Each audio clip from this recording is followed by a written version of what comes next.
What's up, Steno babes? It's your boy, Jack. And your girl, Des. We are two court reporters With one podcast, ready to tell you all of our stories. we're taking you through the court reporting profession through our eyes. So get ready because we're about to go on the record. Do you solemnly state that the testimony you are about to give shall be the truth? I do. Then let's go! This is the Steno Pod. It's time for another episode of the Steno Pod, episode 3, baby. Des, we're back. How is my girl? I feel like I haven't talked to you in so long.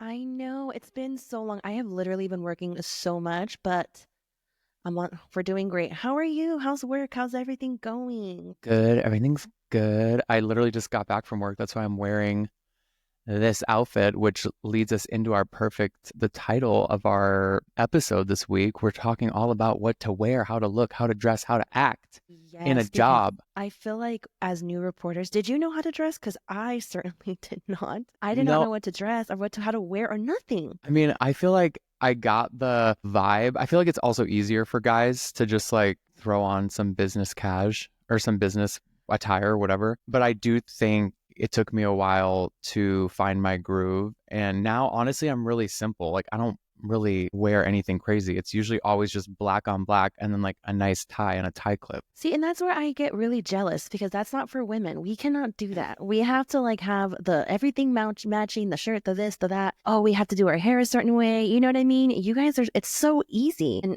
we're gonna get into all of that. And I think that this episode is gonna be so good because I also want to get into read back, kind of some of the celebrities we met. What do you think? Oh yeah, let's dive in. Let's go on the record, Des. Do you solemnly swear the testimony you are about to give shall be the truth? You already put me under oath, but yes, fine, I'll do it again. Yeah, but I don't know if you're lying, like some of these witnesses that we get all the time. You're so right. Isn't that crazy? Like, we literally put people under oath and they blatantly lie every day. There's people lying every day. Every single day. And the thing that gets me is they still have the nerve to lie to like judges, arbitrators, like to everybody. Totally. But yeah, well, that's a story for another day for sure. How has your work week been? What have you been up to? Don't even get me started. I just got off of a 10-day arbitration. Ew. I know that makes you like want to throw up because you can barely do 2 hours, right? Like you really want the short stuff. Well, here's the thing. I can do it. I've done it. It's just I don't want to do it anymore. You know, I've done it so much that I've decided I hate it. And so I don't like it and I don't want to do it, but I can do it. I have the stamina in me. Yeah. But I don't know. My one yesterday went for like an hour and a half and that felt crazy. A big sigh. But it was crazy because it was like there was 30 attorneys. It actually was very, very, very hard. And there was people online, people in person. They were talking a million miles a minute and it was all this weird. It was a doozy. Actually, I really didn't enjoy it. See, and that's what I don't like is you working in court, you have all the court call people that call in, you know, they're not appearing in person. So you have to get all that, which that's going to be an episode we have to talk to because that's really hard. I barely struggle with that. Like I really, really struggle. Actually, I really struggle with that. So maybe you can tell us one day how you do that because that sounds really hard. It is hard. It's literally a jigsaw puzzle. From the moment I walk into a job, I'm playing like Where's Waldo and Guess Who all at once, like, and I Spy, because it's like I will be standing in the hallway and I'll Google the names of any attorneys I have, any information I have, but sometimes they don't give you like anything. Like you hardly have any information. So, and sometimes the attorney's name is John Smith and there's 500 John Smiths working as attorneys in California. So it's like, well, okay, I don't know. But for the most part, I can find their picture on Google and then I'll just try to catch them like walking around in the hall. Go up to them, introduce myself. Hi, I'm Jack, your court reporter for today. And then a lot of times I need their signature for that freaking order form, which hopefully that goes away soon. But so then I'm playing that. And then I walk into the, courtroom and I'm hearing people online. There's more people sitting there. And so at that point, you're just trying to hear them call your matter because outside they'll have a calendar of, matter 1, matter 2. And it can be 10 matters. It can be 20 matters. It can be 5 matters. And so say I'm matter number 5, I'm trying to listen anytime they say that. Is someone checking in for that matter, online, or is someone in person for that? So anytime I hear that while I'm setting up, like in the midst of all this, you're setting up all your stuff, trying to listen for people checking in, and then just trying to write down their name. Because a lot of times on the Zoom thing or on LA Court Connect, it just says their phone number or it says a law office. It doesn't even say their name. And sometimes you can't see the screen, sometimes you can. So it's totally a game of like figuring out who is who and who is here for what. And isn't it true too? When I used to work in court, it was like they wanted to just get done. So it was like get on the record, hurry up, get out, go. And it's so fast paced, right? I Whereas love like it. in depots, it's like you have time to ask for business cards, you have time to ask who you are. You don't have to ask right at the outset. You can wait a little bit. Whereas court, they just want to hurry up and get out and move on to the next matter. So I don't know how you do it because I get so stressed in those situations. It is a lot. I think once you get used to it and just kind of fumbling through it, that's how you get better at it. But yeah, I don't like bothering people. I don't like going up to attorneys and asking for cards but I do, you do have to do it sometimes. A really, really good clerk will do it for you, or they'll get all of them. Like yesterday, the clerk knew I was going through it because there were so many people. The clerk got everything together, put all of their cards on paper, copied a whole thing. So I had all of their information on pieces of paper I could just reference, look at who they represented and everything. It was What? perfect. I You was owe like, her some thank you. flowers. Yeah, You owe her because that is really rare for it's anyone so to have. rare. Yeah, So it's most of the real time they rare. don't want anything to do with you. I'm like, okay, we're on the same team. I know, right? Okay, well, let's get into the subject about dressing appropriately or what to wear for work for that matter. And I know that a lot of the questions are going to be centered when this episode airs is going to be like, well, where did you guys get clothes? You know, starting out, I'm broke, you're broke. You spend money on the machine, the software, the this, the that. The last thing you want to spend money on is clothes. So where did you shop, Jack? Where was one of the first places you would go to look for clothes for work or any like, and that was affordable at the time because I know, back then we weren't making nothing. So if you were just starting out, where would you go to shop for affordable clothes? I think I probably went to like, Ross, TJ Maxx, like that kind of stuff. Hmm. Cause it's easy to just find like a dress shirt, and then ties are relatively cheap. Like even like I get bundles of ties on Amazon for really cheap. So I feel like there's a lot of easy for guys places to find outfits on a budget.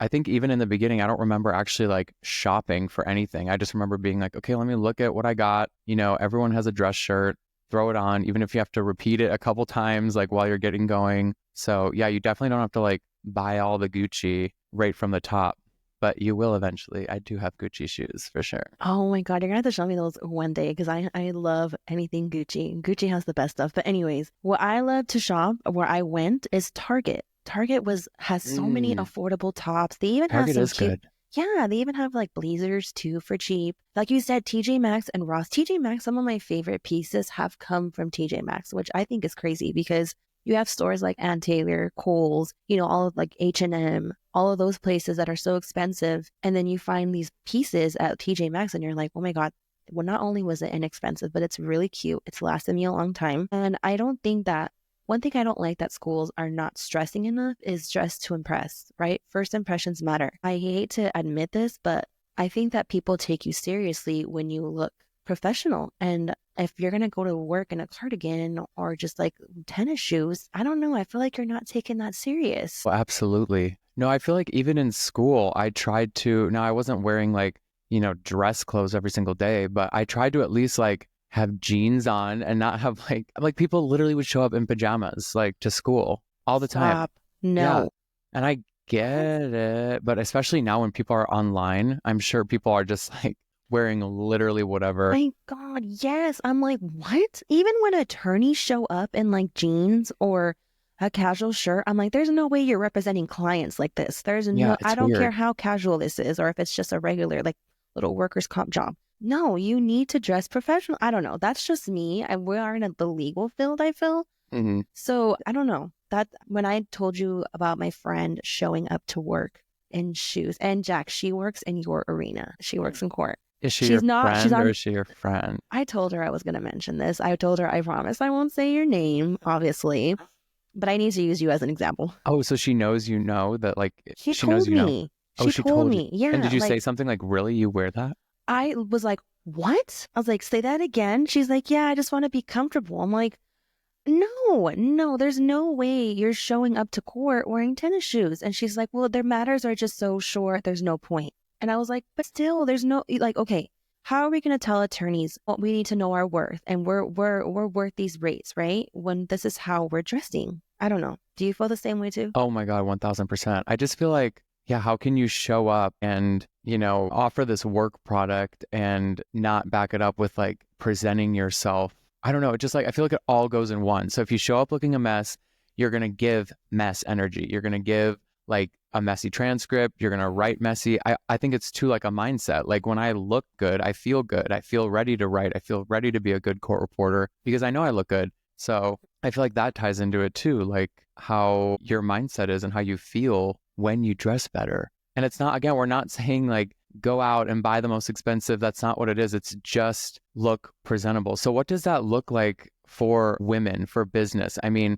do you wear a dress every day or do you like, what does that actually look like for a woman? Because I honestly have no idea. So, okay, I don't wear a lot of dresses. I know on TikTok, I do post sometimes my outfits of the day, and a lot of them I don't wear dresses because I feel, for me, and this is just for me, I'm kind of a curvy girl. So when I sit down, my dresses go all the way up and my thighs, like my top thighs are literally showing. Like this is not spearmint rhino. We cannot be showing it. Ooh. So I don't, unless the dress is really long, then I'll wear it. But other than that, no, I have to wear just black. That's my thing. I keep it simple, but still cute. Blazer, a cute top, pants, a belt, boom, done. That's it. I love when you wear your blazers and I love when you wear your hair back in like a slick back pony. Really? I was all down on myself about that because yesterday I forgot a brush. So my hair, and that's the thing too. I love having my, even if it's like this, my hair has to be slick back, nice. I hate when my hair's all frizzy because I don't know. I feel like it's just I know sometimes the weather, you can't control that, but I feel like that's just, I don't know. I don't like that look. What do you think? I mean, I like whatever works for you, but I Mhm. love when you wear the blazer and when your hair is like, I feel like you've worn it in like a high pony before, right? And like down. Oh yeah, I did used to wear that. I did. It was, of course, it was not real, but still, you know. Who And I cares? also have my best friends. A lot of them do wear dresses. Like Cheryl wears dresses, Lindsay wears dresses. Those other reporters too, and they wear nothing but dresses, and they'll wear it with like even if it's flats, dress, flats, blazer. That's it, and it looks really cute. And they'll even send me photos of like this is what I bought. This and like I just feel like half the dresses they wear, I can't wear. But I'm just saying, have fun with it. I think when you have fun with it and you find pieces you like and you enjoy it and you kind of mix and match, that's where it becomes, you start to really like how you dress. I don't know. I think a lot of reporters have a lot of different opinions because there are reporters that are like, I want to be comfortable. I'm going to taking down a record. I'm not sitting there like attorneys just taking notes or just sitting there listening. I am on my machine or, we have the voice reporters now. So their thing is I want to be comfortable. And I can understand that. But there are so many comfy clothes. I feel like we've come a long way in society. You have pant companies that come out and they're like yoga pants for work and they're nice. Those are comfy too. I have some of those myself too. And I just feel like there's no excuse. I don't know.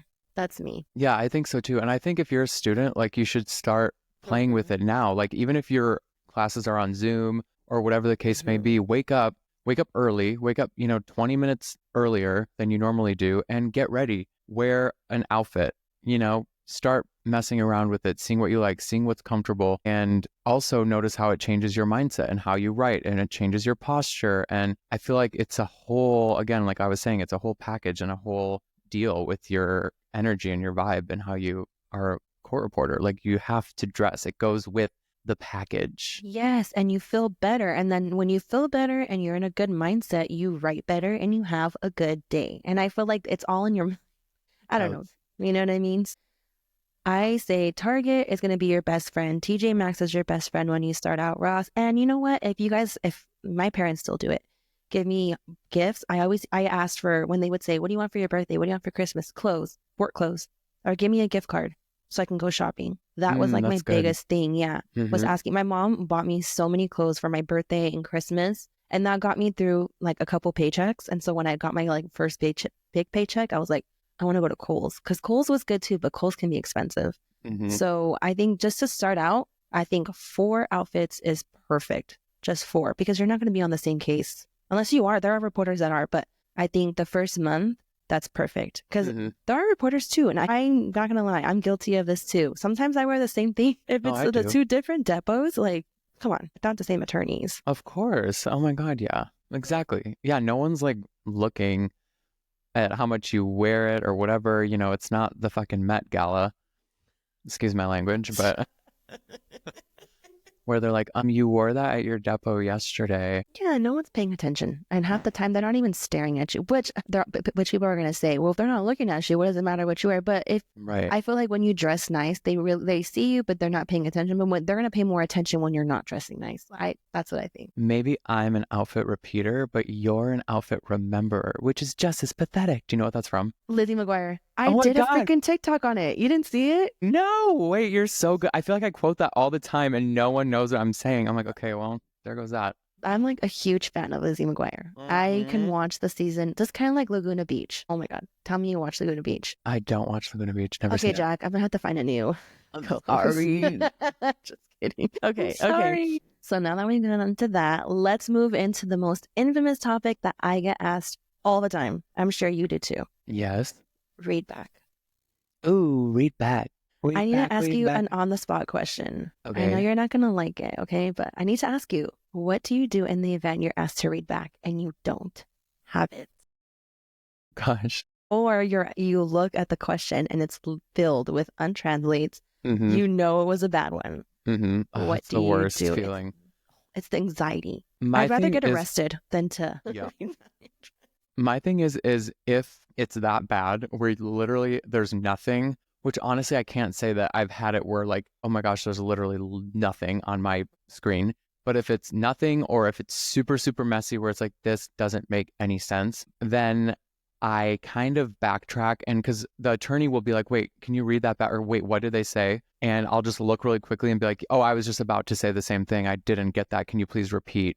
Can you please repeat your answer? Or the questions are a little bit harder because, a lot of times the attorney's asking for like the witness's answer read back or the other attorney's like, wait, can you read that back? I feel like my questions are usually the cleanest. And then sometimes the answers fall off somewhere because the witness is always like, you never know what you're going to get. But two, I also tried to finish, like as I've grown in my career, I've really tried to make sure I'm getting all of the answer and all of the question. And if someone's objecting, like, I'm sorry, if I absolutely have to, that objection's getting dropped. I don't care. And then I'll just spot check it and put it in later. Or at least get the speaker. I'll for sure get the speaker. But if they're like, objection not reasonably calculated, leave to discovery admissible evidence, cause for, I'm like, okay, sorry, like that is not the priority right now. The priority is getting this witness's answer that they're still answering while you're talking over them and objecting with that insanely long, unnecessary objection. So I think I just really focus on that, like get the question out, get the answer out. But yeah, to your point, I try to do that because a lot of times it's something was lost in translation or something got messy. So a lot of times they'll be on your side with like, yeah, I didn't get that either. Like, can you please repeat what you said? And then you just go from there. Or just saying like, this is the last thing I have. You can, this is the last thing I have in the record. If you want to re-ask your question or you want to restate this, go from there. But it does suck. I think I had one time when I was like a newer reporter and it was for like a Walmart case. So it was like this big case, but the attorney I could not stand. She spoke so fast. She drove me insane. And I think I got to a point where I was like, I wasn't even going to stop her. So I was just like, check. And she was speeding through her questions. And then she had me like read back a question and I read whatever I had. And she was just like, that was not what I asked. So I'm going to ask it again. Oh my God. Like that's was like the most humiliating thing too. You're It was like, awful. But at the sorry. same time, I'm like, this is what you're doing. Like, this is the record you're making. So sorry, and Mm-hmm. I was newer, so I was more scared to speak up and say, hey, can you please slow down, But that was the record she was making and it was a mess and it was super embarrassing. But now, you have to protect your record too. So if you have to speak up, you have to do it. You can't be embarrassed. You can't be scared. There will be attorneys that look at you like, okay, don't, I had this, what is it called when they represent themselves? Pro per, whatever. Oh yeah, proper. He was Pro se, proper. Yeah, pro se. Isn't one like they're criminally charged with something, Oh, and then God. one is like they're just representing themselves for whatever. I feel like something like that. Anyway, I don't know. But Probably. I interrupted him because he was there representing himself, and then the other attorney was on Court Connect, on Zoom, whatever, and I interrupted and said, hey, can you please slow down? And he also had a really thick accent. So I said, what was that? What did you say? Can you please slow down? And he goes, you don't have to interrupt me. I'm speaking to the judge right now. Oh my God, what the hell? And I was like, I didn't even say anything. I just continued like looking forward. And then the judge was like, sir, this is a court reporter. He's typing down everything we are all saying. Amen. He's asking for clarification. Yeah. And the judge totally like had my back. But I was like, what the heck? I'd be like so annoyed. I hate when they do that and you're like, shut up. You want to say that. Like, that is my job. But that was a Exactly. really good answer, Jack, because that's exactly what I did, what I would do. But lately, what I've been doing, you talk about dropping the objection. So what I Hmm. do is I'm like, hold on, counsel, hold on with your objection. I didn't get the ending to I didn't get your answer, or I didn't get your question, the ending to your question, whatever I didn't get. Hmm. They'll get it. Okay, get your objection. And then I'll look at the other side. I'm like, get your objection again. And then I'll look at the witness. Go ahead and answer. And then it's so perfectly just well, Mm. everybody kind of like goes in order because that's what it is. Attorneys try to get their objections in Yeah. before the witness answers Yeah. because I know that there's a rule like you have to get the objection in before the witness answers. And sometimes Hmm. witnesses are just so anxious to answer and they're like already jumping on top of like the attorney asking the question. That's a good one though. I do like that you do that because it's true. It's just an objection. And they say them so fast, like you just said, not reasonably calculated, just got admissible evidence. You're like, I first of hate all, that. slow down. Second Right. of all, give me a break. I did have one time where, and this is going to happen. I think that students need to know this will happen. They ask you to read a question that was asked Oh, way like God, earlier, and I you have to hate search that. for the question and you have to brace and pray you got it. So like you said, Jack, I think it's really important to also instill in students, you have to speak up. You Hmm. need to interrupt. I don't care if attorneys get frustrated with me or annoyed if they're done with me. I don't care because you have to also remember they're going to get even more mad at you if they get a transcript and you don't have it because your Right. audio seemed to fail that day. And that happens a lot too. Reporters rely Hmm. on audio and the time you rely on it is the time it's going to fail you. And it happens every Exactly. time. Yep. And how are we going to tell ourselves we're better than AI if we're relying on audio to get the testimony? Yeah, So exactly. Yeah. regardless of the situation that you're put in, you're either going to speak up, you're going to drop it, you're going to look embarrassed, or you're just, you know what I mean? You're going to have to pick your heart on that one. Hmm. So my heart's going to be, I don't care how frustrated you get with me, I'm going to interrupt every time. Hmm. And I don't mean to scare you guys, but when you guys start doing real time, there's another level of, I'm already there, scared. there's something that you're going to be even more scared of. Like read back, it does not scare me. What scares me is when they look at the real time and they're like, I hold call you on. out. No, they don't call you. Well, yeah, you do get called out. There's times where like, I didn't say that. Or that's not the word I meant. And you're like, counsel, it's a rough. Like, give me it. Come on. Like, cut me some slack here. But no, it's when they start searching and they're like, you said this. And they start reading and you're just, you don't know where they're at. You don't know what question they're looking or what answer they're looking for. Like, can I edit it in real time too? Right. Or can you just tell me where you're at so I can make sure we're good? No. And so there's times where they're flipping, like they're going like up and down on the real time and they're like, here, right here. And then they just pause. But the thing is that they're reading the transcript before they say what it is to make sure it's all good. But that's another level of stress because that's not in your control. When you do read back, that's kind of in your control, right? Right. You have a chance to see it before you read it back. With real time, you don't get that. They're Right. literally like, boom, looking at it. And there's times where they'll say, oh, there was something wrong with the translation or it didn't get in there, something like that. And you're like, Hmm. sorry. You know what I mean? I think there was So, one time I had that situation where it was earlier in the day I asked whatever and you had to go search for it. And I think I said, maybe if we can take a 2-minute break and we go off the record, I can find this for you. And then it helped because they all got up, moved around, whatever. If I have my earbud, I can just like sneak it in, find it, make sure I have it, go back smart. on, read it into the whatever has to happen. Mhm. I think that really worked well for me too. Just saying like, if I can have 2 minutes to look for this. And there was one time I did it though, and they just all sat there in silence, like staring at me like, Oh my God, the okay, worst. And they're like waiting. I know. And you're like, I hold hate on, give me this. a minute. I hate it. Yesterday, or no, on my arbitration, the judge was like, I said something on the record. And I was like, thinking in my head, oh my God, I don't remember you saying. She's like, can we look? And she was right. She had a real time screen, but it was easier for her to like look at my screen with me. So we were searching together. And I was like, oh my God, just please have it. And we were searching and she goes, right there. And there was a little error in there. And I was like, so I just changed it right away. She's like, okay, good. She's like, mark that for me. She's like, I need to tell the parties that when they get back. But the stress of finding that and hoping it was all clean is the worst. It's It's the awful. worst. What do you do for parties? What do you mean? Like, how do I identify them? How do you write it? Like, how do you write the word parties on your machine? Oh my God, you're gonna be shocked. I don't have a brief for that. You write it parties? Huh? How do you actually write it though? Like, what is your outline? I want to know your theory on that. P-A-R-T, and then your second stroke is what? No, it's PAR, and the second stroke is TAOE. Yeah, S, Part parties. hose? No, AOE, Parties. Oh, parties. What the That's heck? See, we have parties our with a ending. Z. What do you have? What? Well, our ending is, so it would be PART would be the first stroke, and then the second stroke would be KWRI. What? So What the? anything, yeah, so it'd be like party, or like same thing with like scary, or I don't know, anything with like Our that. Yeah, theory it's is so different. I That know. sounds terrible. But it was parties was killing me because it'd be like parties, please say your parent. And I was literally doing parties. So it was like three, and I'm like, I can't keep doing this.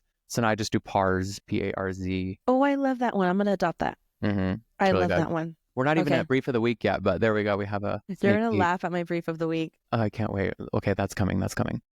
Okay. Okay, wait. So we need to talk about something, Des, because Mhm. when I tell you that you had the internet in a tantrum, in a storm, you posted, okay, guys, so Des posted a TikTok. I think it was just one of your casual, you're doing your thing, and all of a sudden you're casually like, yeah, I'm done promoting court reporting. I'm never doing it ever again. So, and we all Yeah. went, wait, what? In You weren't simple that. terms, You no, weren't that everywhere. direct about it. But even my mother texted me and said, what happened to Desiree? Is she okay? She's not going to promote court reporting? Are you guys, is your podcast up? What's happening?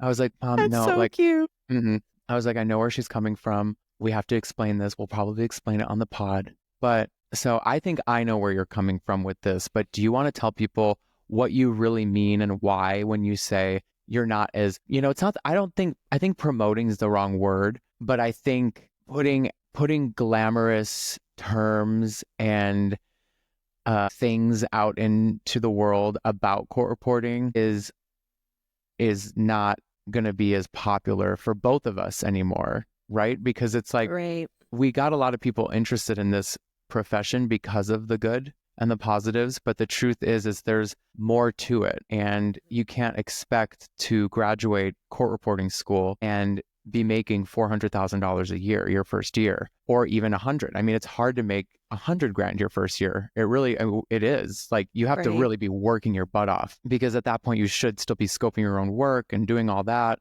So what did you mean by it? Okay, no, that's a really good question. So the reason why I stopped really primarily, I'm going to tell you two reasons why. So one, Jack, I'll be honest. I don't know if you saw when I posted, the Superior Court of Orange County had come out with guidelines for like if you want to sit out in court, these are the guidelines you have to follow. And I thought when they released those guidelines, I thought they didn't need to do that. I was like, wait, this is simple. Like this is common knowledge. Like this is common sense. Like how are we not doing that? So for me, I was like, I think that I don't want to say the wrong words. I feel like when we promote this career, I felt I didn't precisely word right how hard it is, how hard this job is. So it was like anybody just started coming into the door, right? And everyone was like, I want to be a court reporter. I just want to be a court reporter. And there was not enough guidelines or like guidance as to this is what you need to do. This is how things are conducted. How proceedings are. You know what I mean? It was like people just thought they can get in, or this is how it's going to be, or everyone's just like all chill. And then no, there needs to be certain ways that we conduct ourselves.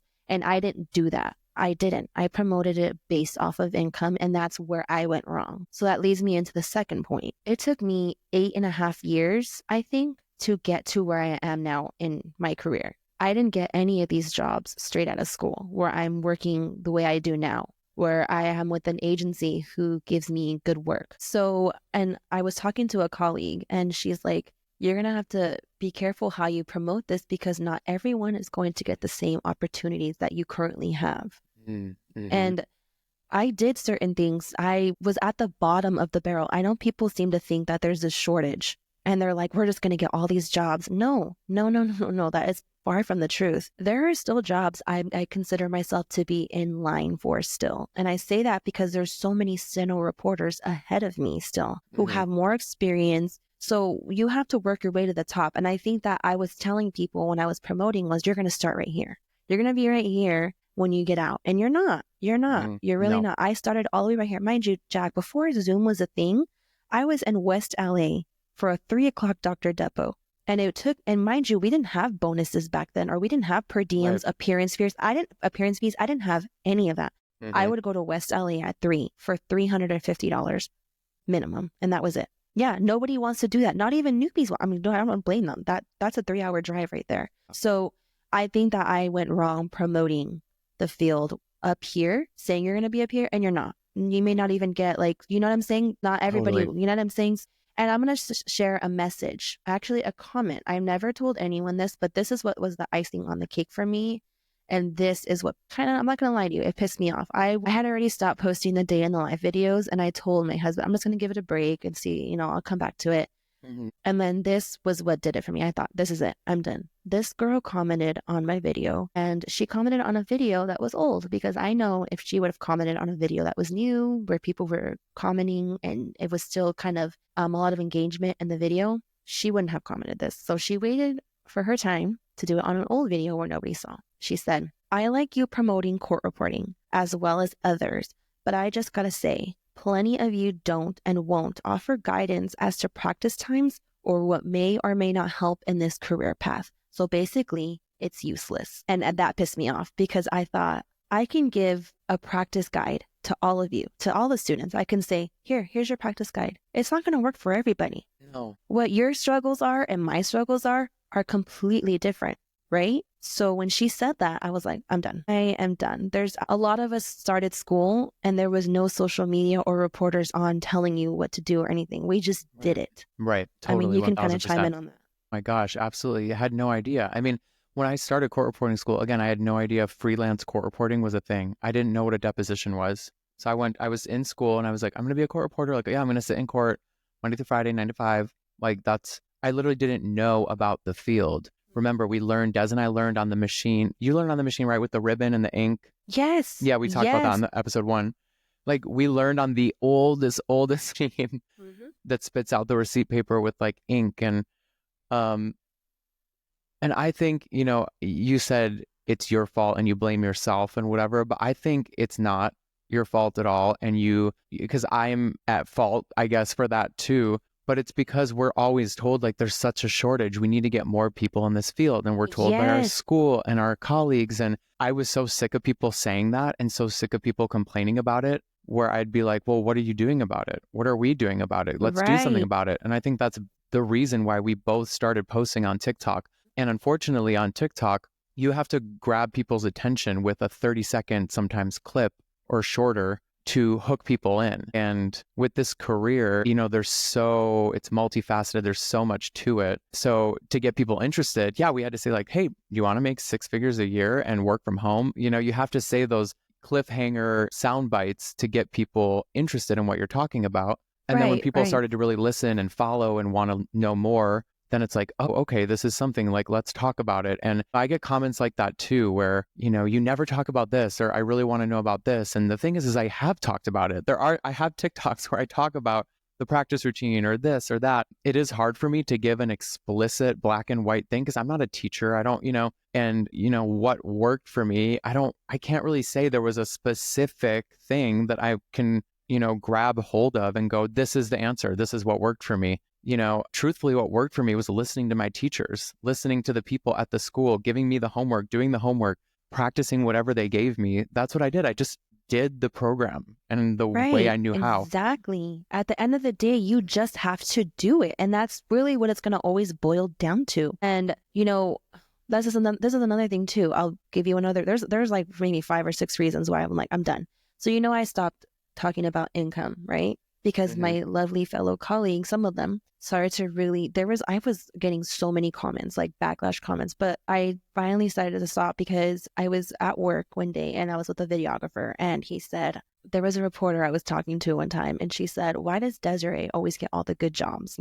And so that leads me into the next point really quick. I keep going on these like trails, but look, there is a shortage of court reporters. I am not denying that. But when you get to a certain point in your career, there is kind of a competition, I would say, to get the good jobs. There really is. There's not a shortage for all those good jobs. You're not going to see a job on a job board for all of the, the really, really big money jobs where you're making thousands a day. So when I started to see that other reporters were kind of already kind of saying stuff about it or, making comments, I did ask, and one of a girl I work with, I said, hey, are you getting kind of backlash with like the jobs I take? And she's like, yeah, another reporter had made a comment like, what is she doing? Like, why does she get all the good jobs? So I'm like, okay, I think it's just time for me to put it down, because not only are newbies not going to be getting these jobs when they get on the field, I'm kind of putting that false hope. Also, I have people who are kind of already like wondering what it is I'm doing differently, or why am I getting all the good jobs? And that kind of puts the calendar girls, the girls who work at the agency, in a bad spot where they feel like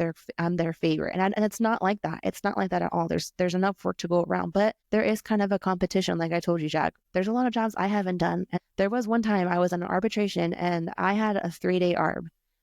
And down the way was another one of my colleagues, and we both worked for the same agency. She works for we work for Veritex. And I was like, hey, like, what kind of ARB are you on? And she's like, I'm on a 6-week ARB.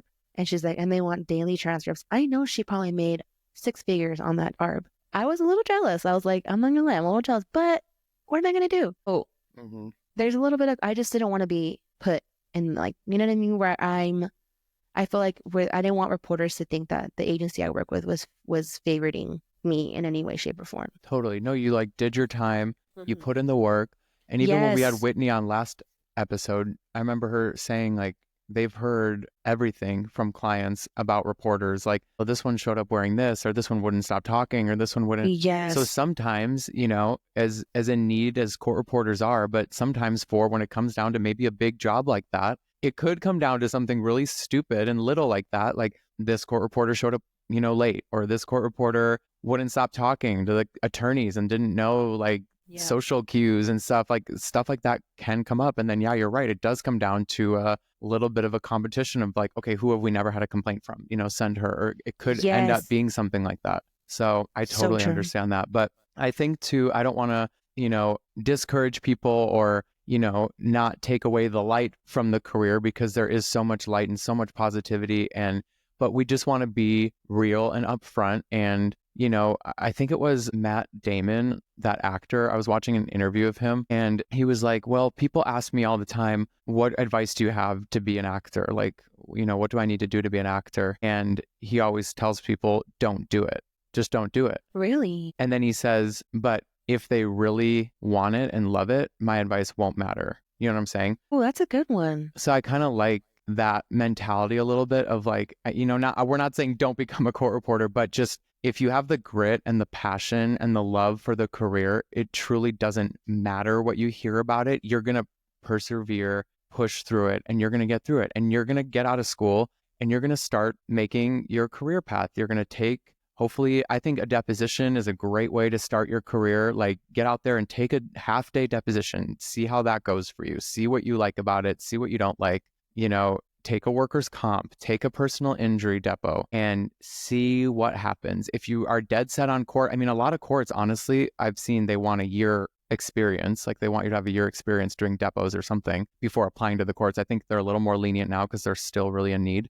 But I think that's a good base to start. Like take a couple depots, even do a year of depots and just scoping your own work, figuring it out. It's a grind. Like it's not going to all come easy. I mean, I'm in my 5th year, Yes. and even you saw me last year where I was just like, yeah, I'm doing this 3 depots a week, whatever, scoping my work. And I feel like I'm just coming into a groove in the career where I feel like I find my spot. I'm understanding it. I know what to do. I feel really confident and comfortable. New things come up. I just asked you yesterday for help with a appeal that's happening. I've never done one yet. So stuff always comes up, but I just feel like now in my 5th year, I'm starting to get like a groove. You know what I mean? So it takes time. It takes a lot of time and effort and energy. You think school is hard. You think school is the end all be all and get me that license. Yes, celebrate that. That's amazing.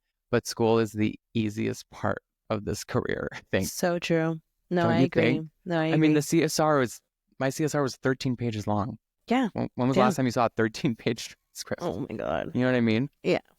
So So, true. Which leads me to my next question I want to ask you. We've yes. been talking about court a lot, and you were touching on this in the beginning of the episode. You kind of were saying how court is the clerks, the this, the judges, you know, how you have to chase attorneys sometimes for information and all that stuff. So I wanted to ask you, what is the biggest hurdle you had to get over working in court? Because, you know, you went from depots, which is, it can be crazy, but it's more lax than court, I think. So what was the biggest thing you had to get over making that switch? The biggest thing about court. Like the transition. Yeah, I think honestly it's like the feng shui of it and the functionality and uh what to do, what not to do. You know, there's rules. And one of my friends, Susie Anuki, shout out, I love her so much. She Love helps her me so so much. much. She was like, hey, go on and read like courtroom decorum guidelines. And I was like, There's what? guidelines? I'm I like, didn't even that's know a that. thing. Well, because like you're not supposed to cross into the well. The well is like in front of the where the judge sits, and like it's like the court reporting station, the clerk station, the judge, and then in that middle area is the well of the courtroom. Oh yeah, Never that's knew right. that. I mean, maybe I learned that in school, but I'm like, I didn't remember it had a name. I've been yelled at probably 2 times when I first started doing hearings because I just wasn't thinking. Because they'd be like, "Do you have your form?" And I'd be like, "Yeah." And I would just step into the well and just like hand over. But like a lot of times the clerk will be like, "Please avoid the well." But then there's some courtrooms, some departments where like the clerk and the bailiff are having a dance party in the well. So it's like you never know. Like it's different everywhere. But as the court reporter, and especially as a guest court reporter, if you're just coming into a department for the day, you have to know the general guidelines, and that means you want to blend in. You don't want to stand out. So I think just that transition, but it's one of those things, this is how I approach everything in life.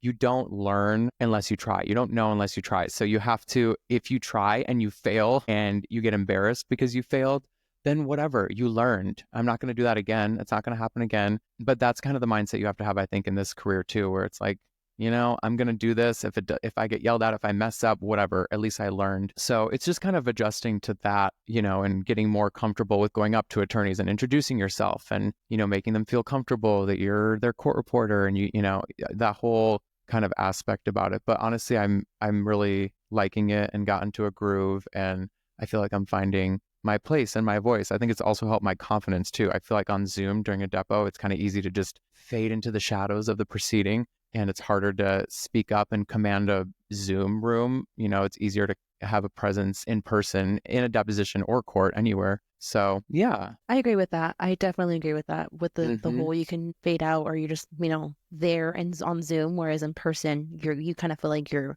more involved a little bit. So I agree with that. And I love that you go up to attorneys and shake their hand. I do the same. And I Yep. think those little things make such a big difference. Going up and saying, "Hi, I'm Desiree. I'll be your court reporter today. If there's anything I can assist with, let me know." Yeah. The little Even thing. today, I had an attorney that I've been on her case a few times, and I was on it again today. And I went up to her and she was like, "Oh my God, it's so good to see you." And Oh, I she's love really like, that. yeah, she's cool and like informal. And, I had her sign my form. And then I was just being really sweet with her, engaging, talking, and then kind of walked away. And I heard her say to like her client and then her associate, she was just like, "Oh my God, he's adorable." And I was like, "Oh, score, Oh, win."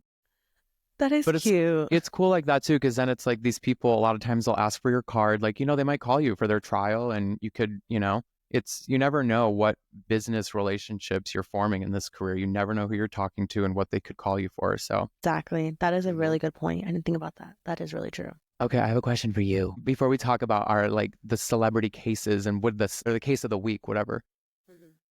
Have you ever been on a celebrity case? Like, have you ever reported a case with, or even just a high profile or something intense, or have you had a weird situation with like a high profile person ever? Yes.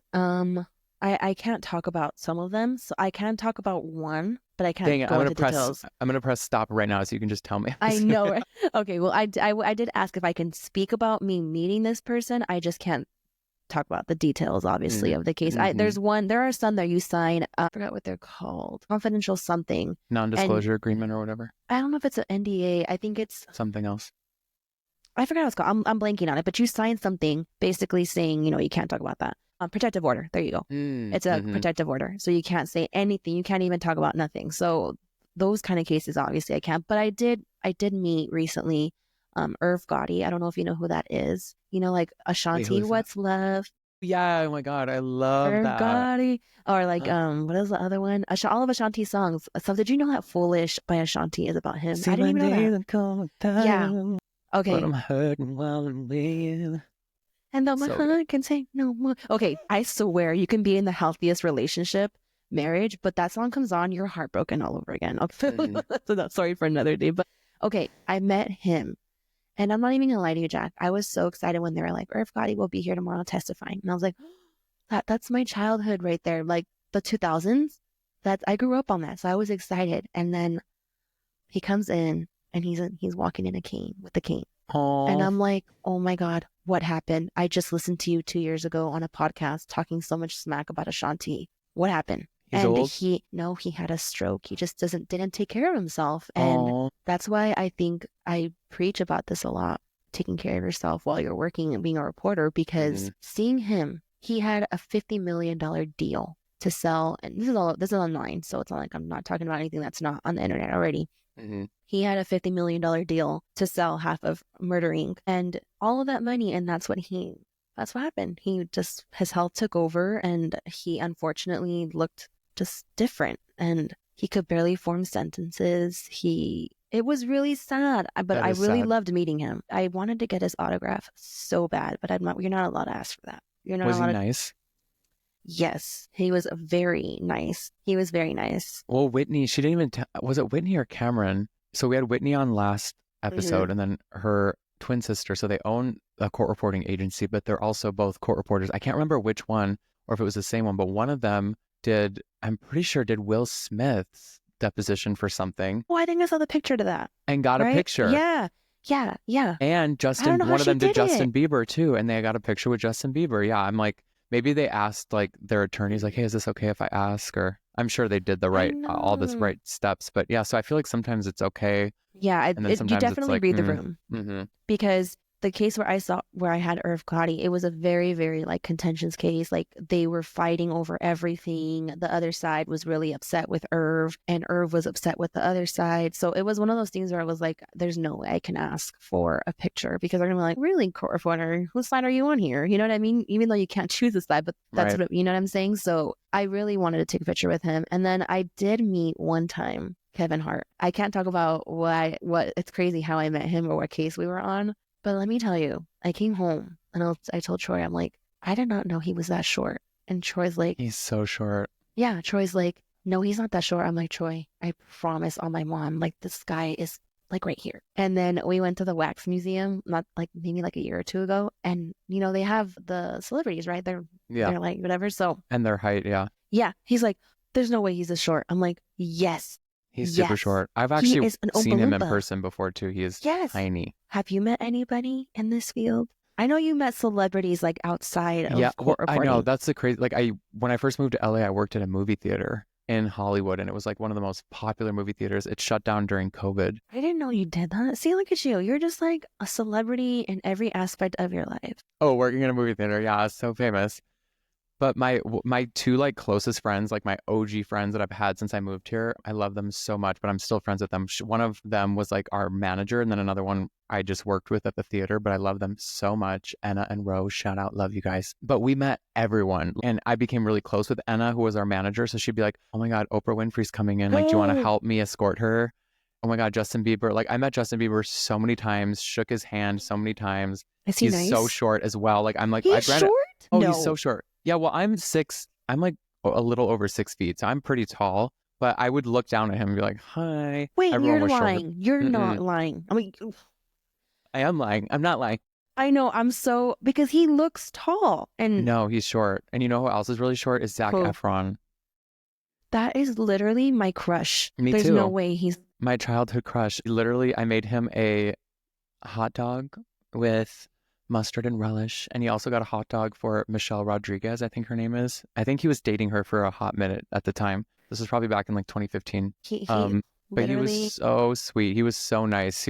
I literally was so starstruck. I was just like, hi, Zac Efron. And he was like, Are his hey, how's eyes it streaming? going? Yeah, oh my God, he has like ocean glass eyes. Like Stop. he was really sweet. But I met literally everyone. I can't even tell you. Every person you could ever think of came into that theater. I met everyone. I'm not jealous. But I'm not anyway, jealous. but court reporting, no. So I did have this one weird thing happen. My agency was like, hey, Jack, can you take this deposition? It's a little bit interesting. They're going to have an Escalade pick you up from your home, What?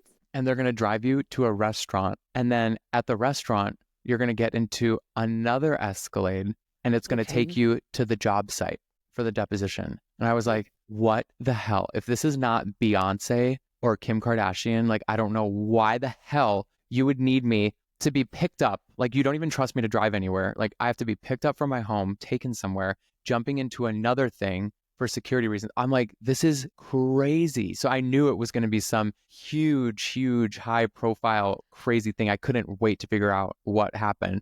Who was it? And so the day before the job comes, and I'm like packing all my stuff up, preparing, whatever. And I get a message from the agency. Jack, this job canceled. No, oh my God. There's no way. I was so upset. I literally called the agency and was like, can you tell me, please, do you know any? They were like, they would not tell us anything. Everything was like attorney's eyes only, confidential. We couldn't even give you like hardly a worksheet for it, like nothing. We just knew it was this like really high profile thing that was going to happen, but they knew nothing about it. This is literally court reporter trauma. Like, I I would know. have so much trauma from not knowing who the hell this person was. And I was how do you go on with so, life not knowing who they are still I to this know. day? No, I know. I don't. I was so, so devastated. I wanted to do whatever that was so bad. Still to this day, I want to be on like some big crazy case. Like I know it's going to come, but It's gonna yeah. come. Don't worry.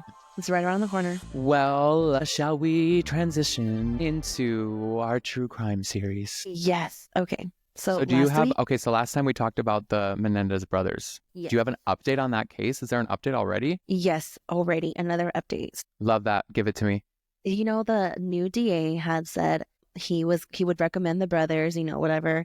Well, that they get released. Well, he has now retracted, and he says that the Menendez brothers need to they need to come clean with all of the lies before they're released. And he doesn't recommend they get out of jail. He's like, yes, because his thing is like, you both killed your parents in cold blood murder. No, you're not getting out. So the family's all sad. I know, but you know, I gotta admit, Jack, I gotta admit this to you. I'm like, I'm on the fence with them getting released because this is gonna open up the door for everyone else to feel like they can get released. That is true. But then also it's like, should that be like everything else in the world is evolving? Like, do we need to like look at, I don't know, like it's so weird. Like that's why I like some of the stuff that Kim Kardashian does for like the prison reform. When like people who were like not even selling marijuana, but they were like the middle person and they got like 20 years in prison. Oh, yes. I'm like, come on. Like I can smell marijuana in my apartment from the neighbor next door. Like how are people in prison for this for 20? Like, come on. So I feel like there is some stuff we need to figure out, you know? I know. And I also feel like with them getting released, I don't know, it's going to open up the door for Yolanda Saldivar to get released because she killed Selena and she's up for parole at the end of this month, which we're going to have to talk about that next episode because it's this year. I literally just realized that I've been following that for so long. And I was like, when is her parole? Oh my God. The end of this month, she's up for parole. So I feel like with the Menendez brothers, I'm just saying, I know that the whole issue is going to be, well, they were being molested, right? That's what it is, right? Yeah. Whereas Selena was killed just like cold blood. Yeah, that was cold. That was cold right there. So, but still, and we see this a lot in law. They don't see it that way. They see it as they're both murderers. They both killed people. And it's just the same thing, but I don't know. I did want to ask you a question because I know you're still invested in the John Bonet because I know I haven't really studied that case or kind of done any deep dive on it. But I wanted to ask you, there's nobody that's been arrested in her case or anything, right? No. That was a little girl. That is, okay, so the John Bonet Ramsey case is literally my favorite case. I've been following it since I was probably 10 years old. My grandmother would watch, what is that? Is it Nancy Drew or who is that? Is it, what, Nancy Gray? What? I don't know her Oh my name. God, she just started, is that the one that just came out about Casey Anthony? Like she's really hounding her right now? I think it is. Is she the white woman? Yes. And she has short hair? I know who you're talking about. It's Nancy not, okay, something. it's not Nancy Drew. That's a fictional character that I just made up. No, it's Nancy I know. Grace. It's Nancy Grace. There you go, Nancy Grace. Yes, it's Nancy Grace. Yes, I'm dying. That is. Stop, Nancy Drew. So okay, go ahead. My grandma would watch her because she would like cover the case all the time and talk about it. But if you don't know what happened, it was on December 26, 1996. A 6-year-old girl was found dead in her basement of her family's Boulder, Colorado home, having been strangled and suffered cranial trauma, with a ransom note found in the house, leading to a national media frenzy and years of investigation. And this case, literally to this day, is still talked about. There's so many different things. We might have to do a whole episode, honestly, just deep diving this case because there are so many intricacies to it and there's so many different things that people believe. But what I always come back to and what it comes down to for me is you can Google or you can YouTube the ransom note handwriting samples. So you can just Google that. John Bonet Ramsey ransom note handwriting samples compared to Patsy Ramsey's handwriting sample. Patsy Ramsey is the mother. There are dozens of similarities. Like how she draws her E, how her A, and like everything. And it's the ransom note looks a little squiggly and different. It's so blatantly obvious she's trying to change her handwriting, but still has the intricacies of like the curves she makes in certain letters. And it's too creepy. There's not a doubt in my mind that she, the mother, wrote that ransom letter. So therefore, she knows what happened. Therefore, the family is lying, and we've been lied to this entire time.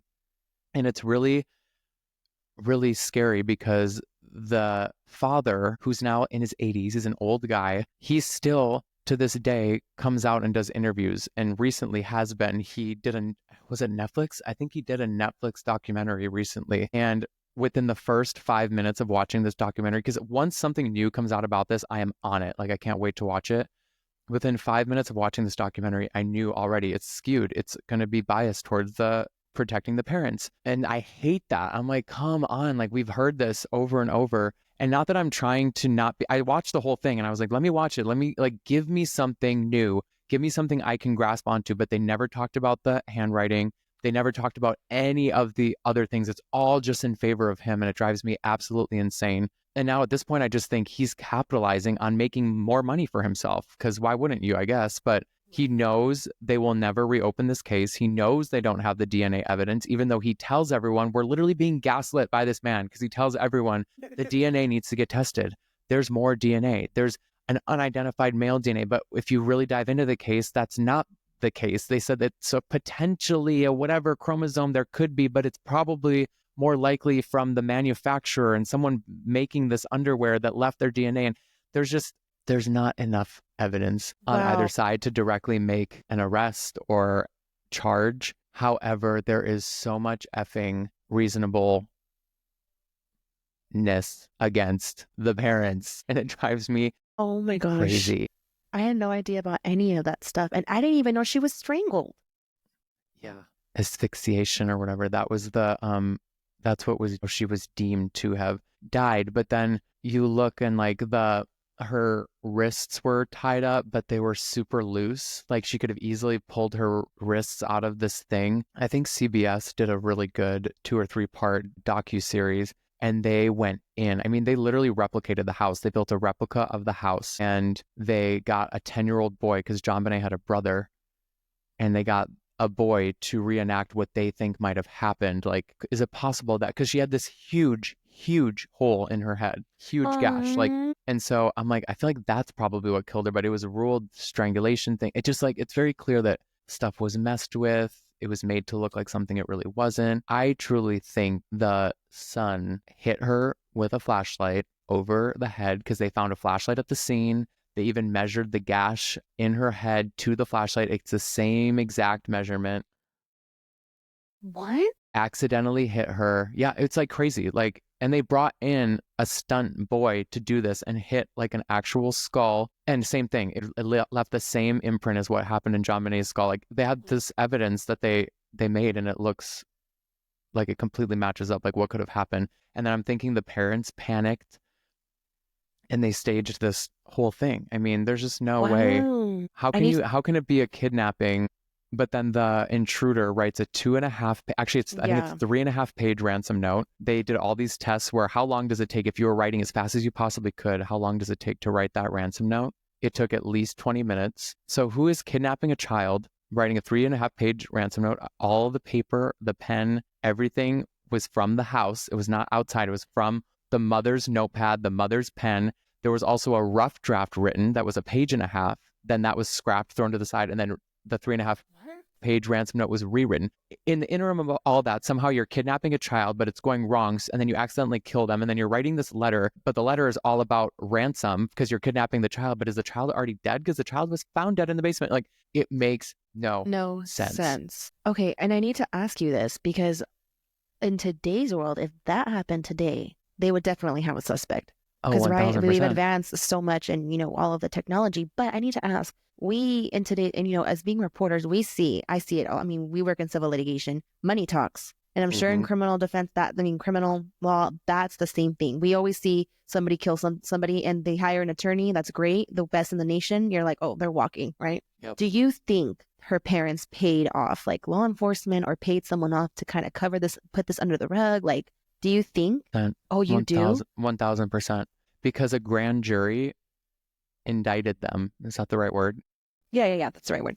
They were indicted by a grand jury, but then is it the DA? Yeah. You mean like, yeah. That would be the prosecution. Yeah. He didn't follow that. He said, we still don't think we have enough to charge them. He went again. Shut up. Yeah, because Apparently it's the DA that decides to press the charges, right? Yeah, they're the ones that, because the grand jury could be like, here, this is handing you all this on the plate. This is what we Yes. decide. Yeah. But it's the DA that's ultimately the one that's gonna be like, okay, here we have enough evidence. Let's go. And If apparently he that didn't, hardly happens, where like that DA doesn't go with oh, the grand jury and was like, unfortunately, we just still, and it was like, everyone's like, huh? This grand jury really? literally indicted the parents. And it's Yeah. crazy because the state, that's like with Casey Anthony. They didn't have enough evidence to take her or to prosecute her, charge her, and they did. And then look what happened. You know what I mean? So, Yeah. oh my God, we're gonna have to get that one. That's, I didn't know all that I think info. the parents had a lot of influence on the community. The dad was super wealthy. And even though now he still like poo-poos it, he's like, we weren't that wealthy. I mean, you know, but back in the day, we're like, yeah, we have a private plane. But now he says, it's the company's private plane. Oh, I'm sure. They fled on the private plane like the day after the murder happened. And that was all this like controversy too. Like, why would you just get up and leave and go to your other home somewhere? And then the ransom note says, I think it's 117,000. It might be something else, but it's something around that, or $118,000. Pay us, and then we'll give you your daughter back. And then his exact bonus of that year was $118,000. Which I'm like, okay, come on. Like, if that's your yearly bonus, you're rich. Bitch. How did anyone even know that bonus amount? Well, he tried to use that to be like, well, I don't know, that's worth exploring. Like, look at the people I work with. Look at the people within, you know. He tried to make that, but everyone always talks about that figure, like the 118,000, like, you know, they had to have known that. I'm like, well, of course they knew that. They put that in the letter to cause confusion and chaos, to be like, go question other people around me. I don't know. But it's like, bitch, you know what happened. Right. And that's what I'm saying. That's what I meant. Like, how would they know his bonus amount, right? These random people, how would they have known? Yeah. Oh my God. We're going to have a whole episode because now I'm invested. I need to watch this because I didn't really watch it at all. Crazy. Watch the CBS. The CBS one? Okay. Docuseries on it. Yep. One more question. One more. Who do you think killed? Do you think the brother killed her? I think the brother accidentally killed it, and then the parents covered it up because they lost one child. They didn't want to lose another. The brother was 10 at the time, and I believe at the time it might still be that a 10-year-old in Colorado can get charged as an adult. Oh my gosh. Yeah.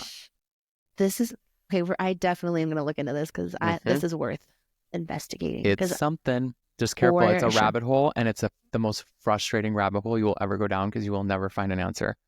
Oh my gosh. So you have to come up with your own theory. Okay, we're going to do that one, and then maybe we'll get into Selena because that bee's going to be up for parole the end of this one. Yeah. My Aries queen. It's almost her birthday. Actually, I know. As it was March 30th. Yeah. I know she's an Aries. Yeah. Love that. Well, let's transition before we wrap up. I need to know the brief of the week. I asked you for one last week, and everyone came from me that I didn't have a brief for appearances. My God. But what's your brief of the week? Are you going to ask me what I do, or are you just going to tell me a good brief that you think I should adapt? I'm going to ask you if you have it. Okay. Okay, because last week, I'm a little traumatized that did you, wait, I need to ask. Have you been using your brief for appearances? Yes, I've been using that parents one, but then I've also been using just like APZ. I'm like, why haven't I just been doing APZ for appearances? That one's really good, actually. It's been super easy. Easier. Yeah, that's actually good. Okay, I need to ask. This word has been tripping me up all week in my arbitration. It's come up like 75 times. You're going to laugh. Do you have a brief for multidisciplinary? Hun, if I didn't have a damn brief for appearances, you already know I have absolutely nothing other than multidisciplinary. What? YAER is airy ending, so that would be a multidisciplinary. That'd be a 4-stroke word for me. Oh my God, I just sighed really, really big right now. Oh my gosh. Okay, just do MUD flagged. MUD? Yeah, multidisciplinary flagged. MUD flagged. And then disciplinary is DINS flagged. I use a lot of the asterisk. This one was called. Is that what you mean when you say flagged? Asterisk? Yeah, like the asterisk. MUD with the flag, with this asterisk. Okay, well, that one's kind of hard. I don't expect you to have that one. That one was tripping me up all week. I was like, fudge, like, I hate that one. That's good But though. it comes up a lot. That does come up. That does come up a lot. So I should there be you go. briefing that. Mud. I love that. In the Okay. mud. Should we do a phrase? Yeah, what phrase? Okay. Do you have a phrase for to your knowledge? Yes, love Oh that. my God, no, you don't. Yes, I have to your knowledge and to my knowledge. Okay, what's your I don't have to my knowledge. Oh, Believe it so or it's not. just for to your knowledge, it's Torge. T-O-U-R. Mhm. Oh my God, that sounds yucky. How do you do that? Is T-O-U PBLG your jut words and engine? No, it's P. What? Oh yeah, no. It is. Okay. Yeah. Okay, I thought you. I'm sorry. I thought I listened to that wrong. Okay. So to your knowledge is T-O-U-R-J. T-O-U-R-J. Okay. Okay, And that's a good then one. to my knowledge, just make the U I. So T-O-I. I love that. Because my knowledge and then j. So Toyge Okay. instead of Torge. Toyge and Torge. Yeah. I love that. Okay, perf. Uh-huh. I'm gonna do that. Oh my gosh, see, look, I learned from you too. Isn't that fun? That's so fun. Yes. Well, this was an amazing episode. This was great. Oh my gosh, This we was went great. over time, got some extra content for you all in I there. know, because we literally covered so many topics, so many good topics, and I just wanted to let everybody know for next week's episode, there's going to be a trigger warning attached to it. Ooh, We yes. have a really good guest coming up. Should we tell them or should we wait? Let's keep it a surprise. Okay, it's really good, but we're going to have a big trigger warning on it, just so everybody knows. We're getting down and dirty, people. We're getting into the thick of it because that's what comes with court reporting. Yes, a period. And with that, we love you Love all it. so much. Thank you all for supporting so us. much. Yes, thank you for listening. Thank you for sharing the Steno Pod, Jack and Des. We love you all so Love y'all. much. We hope you have a great weekend and we will see you next week. Period. Love all of you. Bye.